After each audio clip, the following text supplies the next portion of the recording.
Smoking causes cancer. Smoking kills. புகைப்பிடிப்பது புற்றுநோயை உண்டாக்கும் மற்றும் உயிரை கொல்லும். Liquor drinking is injurious to health. மது அருந்துதல் உடல் நலத்திற்கு கேடு விளைவிப்பதாகும்.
சாமி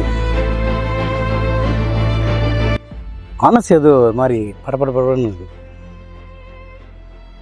யாருக்கும் ஏதோ ஆகும் போல தோணுது எனக்கு. கிட்டான் நம்ம எங்கேயுமே போக வேணாம் கிட்டான், இங்கேயே இருந்துடலாம். விடு சுந்தரா, பார்த்துக்கலாம்.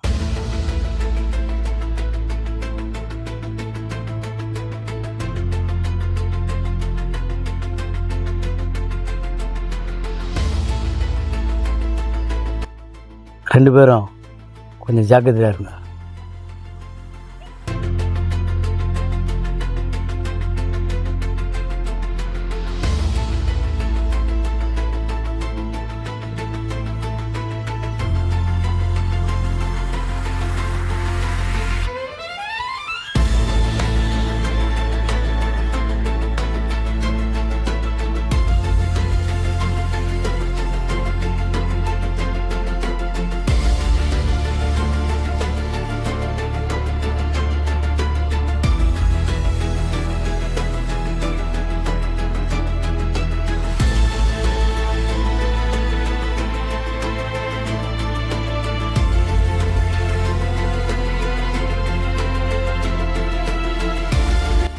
ரமேஷ், உன் தம்பி பண்ண தப்புக்கு தான் நாங்கள் தண்டனையே கொடுத்தோம், புரியுதா? அவன் அந்த மாதிரி பண்ணியிருக்க கூடாது. நான் எவ்வளோ சொல்லிட்டேன் கேட்டு, அவன் தெரிஞ்ச மாதிரியே தெரியுது. அவன் கேட்ட தண்டனை தான் கொடுத்துருக்கீங்க. சரி, நீ வந்த விஷயத்த சொல்லு. மாலான் ஜெயிலேருந்து எஸ்கேப் ஆகிட்டான்.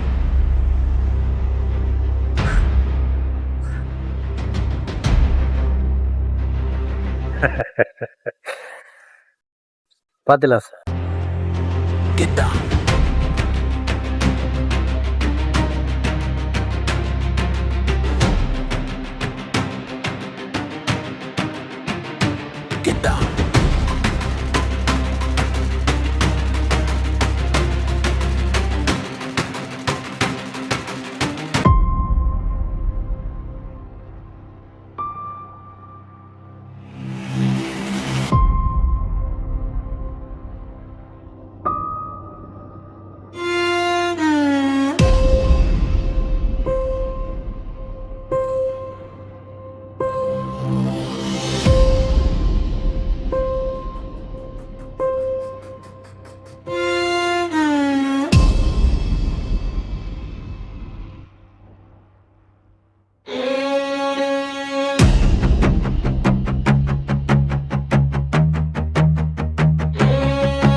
கிட்டான் தொகுதி வேட்பாளர் வந்துக்கிறாரு உன்னை பார்க்க.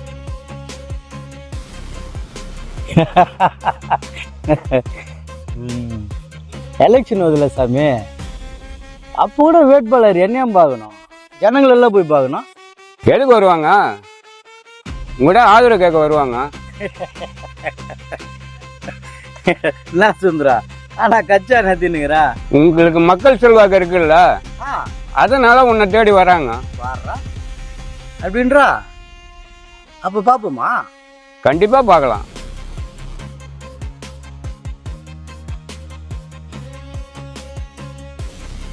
ஒன்றும் கேட்டா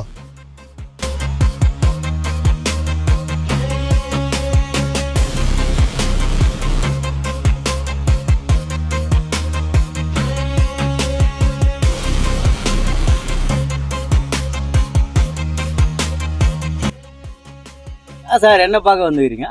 இல்லை கிட்டா அவங்க தொகுதியில் வேட்பாளர் நிற்கிறேன், உன் ஆதரவு தேடி வந்துருக்கேன் நான். ஆதரவு கிட்டாங்கிட்ட கேட்கக்கூடாது சார், நம்ம தொகுதி ஜனங்கிட்ட தான் நிற்கிறோம். ஏன்னா ஓட்டு ஜனங்க தான் போகணும். கிட்டா மட்டும் போட்டால் மட்டும் நீங்கள் ஜெயிச்சிருக்கோம். புரியுதுங்களா? முதல்ல ஜனங்களை நில்லுங்க. ஜனங்களுடைய பிரச்சனை என்னன்றதை முதல்ல பாருங்க. அதுக்கப்புறமா கிட்டானா பார்க்கறது வேற யாருன்னா பார்க்கறது இருக்கு. எனக்கு நிறைய பிரச்சனை இருக்கு சார்.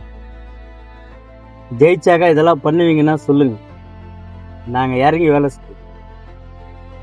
இந்த தொகுதி பிரச்சனை தெரிஞ்சு தான் நான் அந்த தொகுதி நான் கேட்டு வாழ்ந்துக்கிறேன். கிட்டா மக்களோட மக்களாக இருப்பேன், நான் நிச்சயமாக ஜனத்துக்கோசம் குரல் கொடுப்பேன்.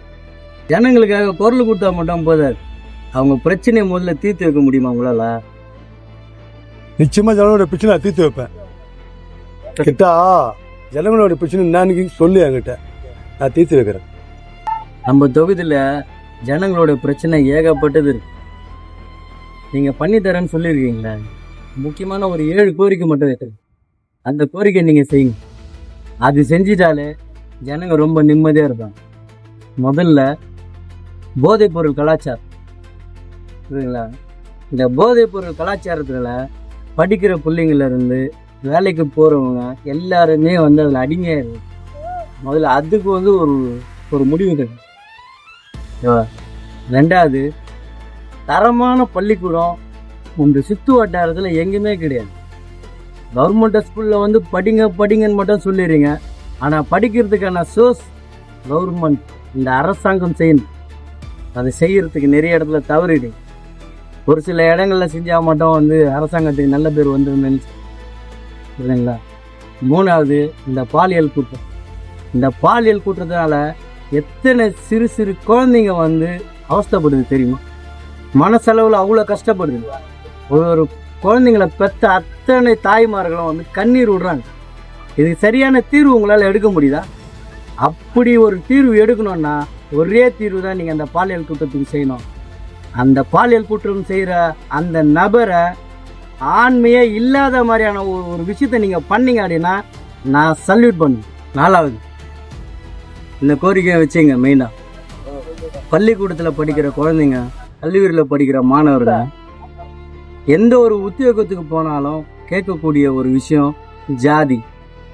அந்த ஜாதி சான்றிதழ் நீங்கள் வாங்காமல் எல்லா இடத்துலையும் சேர்த்து பாருங்கள். இந்த ஜாதின்ற ஒரு இடம் யாருடைய மனசுலையுமே நிற்காது. அதுக்கு அரசாங்கம் சரியான ஒரு தீர்வு எடுக்கும். புரியுதுங்களா? படித்த இளைஞர்களுக்கு வேலைவாய்ப்பு இல்லாத ஒரு இளைஞர்கள் தான் தவறான பாதைக்கு போகிறான். அவன் தவறான பாதைக்கு போகிறதுக்கு அரசாங்கமும் ஒரு காரணமாக நிற்குது. அதையும் மனசில் வச்சுக்கோங்க. அதுக்கு அடுத்தது கடைசியாக ஒரு கோரிக்கை. இந்த தொகுதியை பொறுத்த வரைக்கும் மீனவ சமுதாயம் அதிகம். மீனவர்களுடைய வாழ்வாதாரத்தை இன்னும் மேம்படுத்தணும் இந்த அரசாங்கம். புரியுதுங்களா? ஒவ்வொரு மீனவனுடைய வாழ்வாதாரத்தையும் அடுத்த கட்டத்துக்கு எடுத்துன்னு போகிறதுக்கான ஒரு விஷயத்தை இந்த அரசாங்கம் பண்ணணும். அதுக்கு நீங்கள் குரல் கொடுக்கணும். குரல் கொடுத்தா மட்டும் போதாது, அந்த குரல் கொடுத்துட்டு அதுக்கு நிவர்த்தியை நீங்கள் பண்ணணும். புரியுதுங்களா?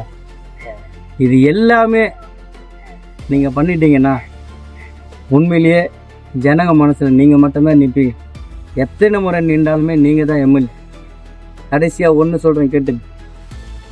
நீங்கள் இந்த கோரிக்கை எதுவுமே நீங்கள் ஜனங்களுக்கு பண்ண முடியல அப்படின்னா உங்களுடைய பதவியை அந்த எம்எல்ஏன்ற பதவியை ராஜினாமா பண்ண முடியுமா? அப்படி பண்ண முடியும்னா எழுத்துப்பூர்வமாக, பொருள் பதிவாக இல்லை சார், நல்லா புரிஞ்சுங்க. எழுத்துப்பூர்வமாக நீங்கள் கையெழுத்து போட்டு நான் ராஜினாமா பண்ணுறேன் அப்படின்னு நீங்கள் எங்களுக்கு ஒரு பேப்பரில் கொடுக்கணும். அது ஒவ்வொரு ஜனங்களுடைய வீட்லேயும் இருக்கும். நீங்கள் அதை பண்ண முடியல, அந்த கோரிக்கைகளை பண்ண முடியல, ஜனங்களுக்கு நீங்கள் எந்த ஒரு விஷயத்தையும் பிரச்சனையை தீர்க்க முடியல அப்படின்னா உடனடியாகவே நீங்கள் அந்த எம்எல்ஏ பதவியை ராஜினாமா பண்ணணும். அப்படி இல்லைன்னா ஜனங்க எல்லாருமே உங்களை ராஜினாமா பண்ண வைப்பாங்க. யோசிச்சுட்டு எதுவாக இருந்தாலும் எனக்கு பதில் சொல்லுங்கள்.